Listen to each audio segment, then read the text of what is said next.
Allahu, Allahu, Allahu, Allah. Allahu, Allahu, Allahu, Allah. You know, there's a very known professor in New York City whose name I'll omit, and I always love mentioning his story because he struggled with faith for a long time, and he always talks to people about this. And he was an atheist, and he came back to Islam, and he says, I read a line from Muhammad Iqbal, and it just shut me down, and all my research was finished, and I said, there's no running from this. Muhammad Iqbal, rahimahullah, he says, sure, you can deny God, but how do you deny Muhammad? Alayhi salatu wassalam. In other words, sure, you can be immature and say, I'm not going to believe in something I don't see. Case closed, stop talking to me, right? But how do you deny someone who lived in the flesh here, who God communicated with? How do you deny the reality of Muhammad sallallahu alayhi wasallam? How do you explain that?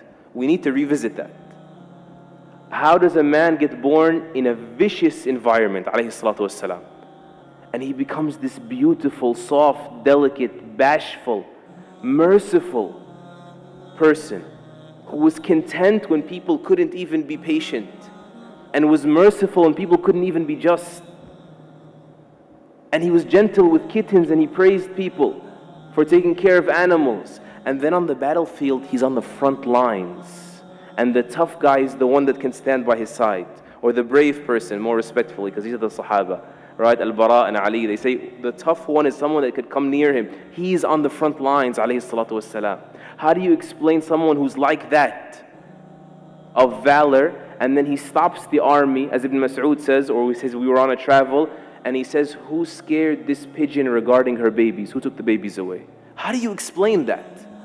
How do you explain the only person in human history that has ever removed racism from society successfully? And I think you know it's alive and well in the United States. The only person in human history that has ever removed alcoholism effectively,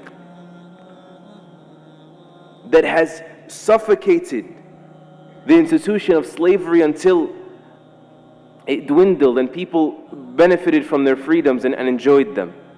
How do you explain that he, alayhi salatu wassalam, becomes the most influential figure in human history? Alayhi salatu wassalam. How do you explain that? We need to come back and find shelter in these things. There's only one explanation. There's only one logical explanation.